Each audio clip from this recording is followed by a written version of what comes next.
नए किसान बिल से जुड़ी कुछ अफवाहें और उनकी सच्चाइयाँ। जैसे कि आप सभी को पता है कि पिछले 19 दिन से हमारे किसान भाई इस बिल के विरुद्ध प्रतिभटना कर रहे हैं। हमारे किसान भाइयों को ये लगने लगा है कि ये जो नया कृषि बिल निकला है वो उनके पक्ष में नहीं है, उनके हित में नहीं है। हम जानते हैं कि हमारे किसान भाई ये क्यों सोच रहे हैं कि ये बिल उनके हित में नहीं है। उनका ये मानना है कि इस बिल के तहत जो एमएसपी मतलब न्यूनतम जो दर उन्हें मिलना चाहिए वो नहीं मिलेगा, बल्कि सरकार ये कोशिश कर रही है कि इस दर को बिल्कुल ही ख़त्म कर दिया जाए। ये पहली अफवाह है कि न्यूनतम मूल्य उन्हें नहीं मिलेगा, पर सच्चाई तो यह है कि न्यूनतम मूल्य उन्हें मिलता रहेगा, अभी भी मिल रहा है और आगे भी जाके उन्हें ये न्यूनतम दर तो मिलेगा ही मिलेगा।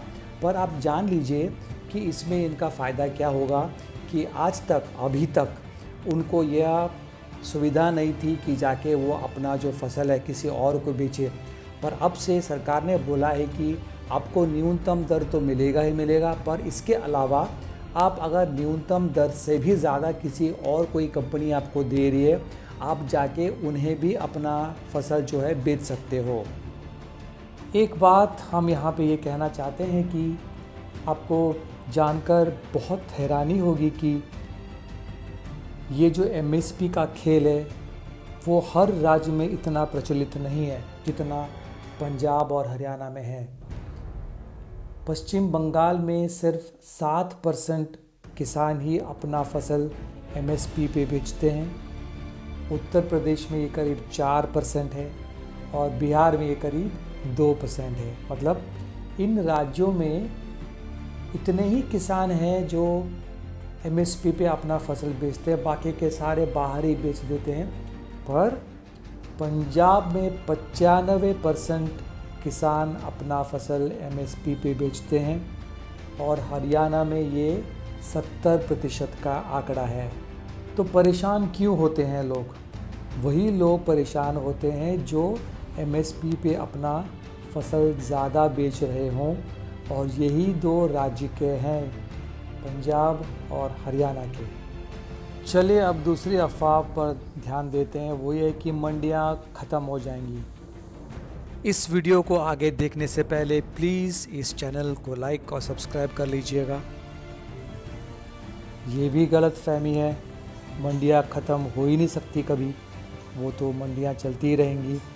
आपको एक एस्टीमेट के अनुसार पंजाब गवर्नमेंट 1800 करोड़ रुपया बनाती है इन मंडियों से। आपको जानकर ये भी हैरानी होगी कि किसान जब अपनी फसल को मंडी पे बेचता है तो मंडी उस फसलों पे बहुत प्रकार के टैक्स लगाती है। एक तो कमीशन एजेंट को कुछ पैसे देती है, नीलामी जो करता है उसको कुछ पैसे देती है, बैग बनाने के कुछ पैसे लेती है, सीलने के कुछ पैसे लेती है, उसको तोलने के कुछ पैसे लेती है। तो इन सब से करीब 1800 करोड़ रुपए बनाती है पंजाब की गवर्नमेंट। पर एपीएमसी एक्ट के तहत ये बताया गया है कि इस तरीके से कमाए हुए पैसे को मंडी के सुधारने में ही उपयोग में लाना चाहिए, पर वैसा तो नहीं होता है। शायद वो अपने गवर्नमेंट की सैलरी या जो भी उसमें देने के लिए इसको खर्च कर देते हैं। तो कोई भी राज्य जो इस तरीके से इतने पैसे बना रही है मंडियों पे से, वो क्यों इन मंडी को ख़त्म होने देगी? तीसरी अफवाह ये है कि यह कानून किसान विरोधी है। अगर कोई कानून ऐसा कहता है कि हम किसान को बांध के नहीं रखना चाहते, पर उन्हें ये छूट दे रहे हैं कि किसी भी राज्य में जाके अपना फसल वो बेचें, तो इसमें किसान विरोधी तत्व कहाँ से आ गया?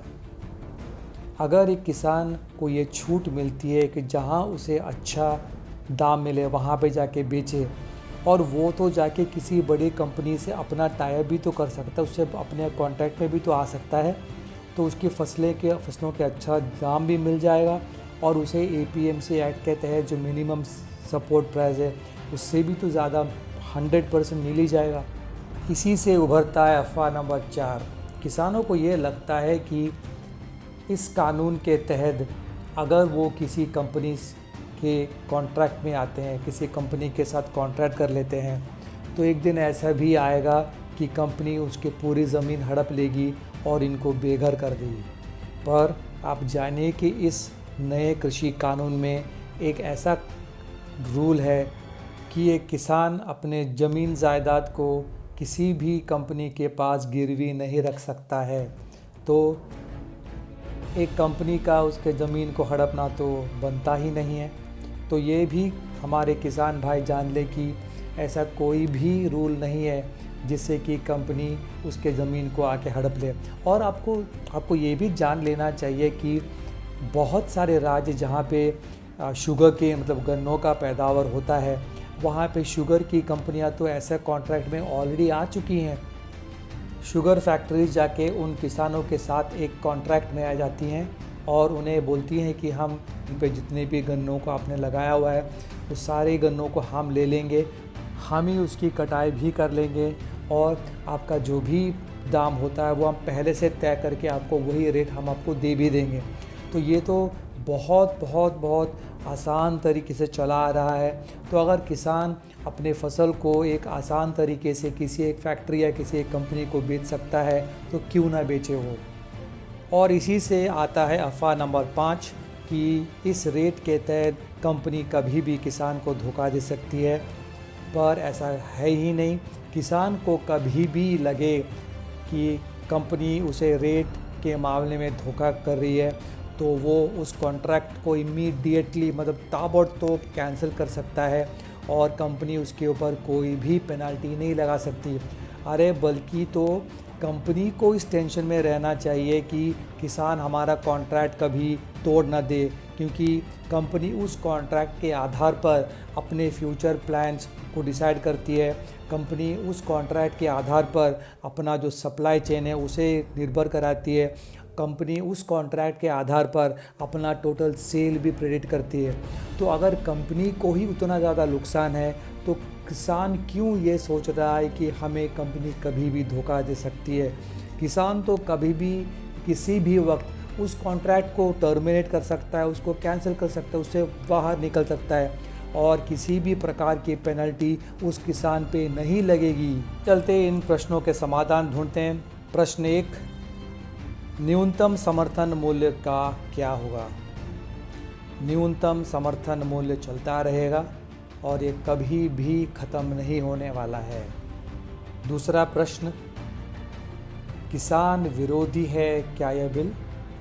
बिल्कुल ही किसान विरोधी नहीं है, बल्कि ये किसान के हित में है, उनकी अच्छाई के लिए है, उनकी भलाई के लिए है। अगर किसान इस नए कानून को अपनाते हैं तो इसमें उनका हित ही होगा, पर अहित नहीं हो सकता। कोई भी सरकार अपने किसानों के अहित के बारे में सोच तो सकती ही नहीं है। तो क्यों ऐसा लोग सोच रहे हैं कि ये वाली सरकार किसानों के अहित के बारे में सोच रही है। तीसरा प्रश्न ये किसानों के दिमाग में ये आ रहा है कि बड़ी कंपनियां उन पे शोषण करेंगी। ये भी सरासर गलत है। समझौते पे जो दाम तय है वही दाम किसानों को दिया जाएगा। अगर किसान इस दाम से कभी भी खुश नहीं है तो वो समझौते को तोड़ सकता है और उसके ऊपर कोई भी पेनल्टी नहीं लगेगी। पांचवा प्रश्न किसानों के दिमाग में ये आ रहा है कि मंडियों को क्या ख़त्म कर दिया जाएगा। उत्तर है हरगिज़ नहीं। मंडियां पहले की तरह चलती रहेंगी, उसमें कोई भी बदलाव नहीं आएगा। छठा प्रश्न ये आ रहा है कि किसानों की ज़मीन छीन जाएंगी। किसानों की ज़मीन बिल्कुल नहीं छीनेंगी। इस बिल में यह साफ तरीके से कहा गया है कि समझौता सिर्फ फसलों पे किया जाएगा, ना कि उसके ज़मीन पर। किसान की ज़मीन की बिक्री, लीज़ या फिर गिरवी रखना पूरी तरह इस लॉ में प्रतिबंधित है। मतलब किसान ये चीज़ों को कर ही नहीं सकता। अगर ये किसान नहीं करता है तो फैक्ट्रियों या कंपनियों या फिर किसी भी बड़े उद्योगपतियों का किसानों पे शोषण करना तो बनता ही नहीं है। आखिरकार जब कोई नया कानून आता है तो उसका विरोध तो होता ही है। जब कोई नया कानून आता है तो लोग उससे नाखुश रहते हैं। वो कानून का फ़ायदा तभी मालूम पड़ेगा जब वो कानून को लोग अपने दिनचर्या में ला लेते हैं।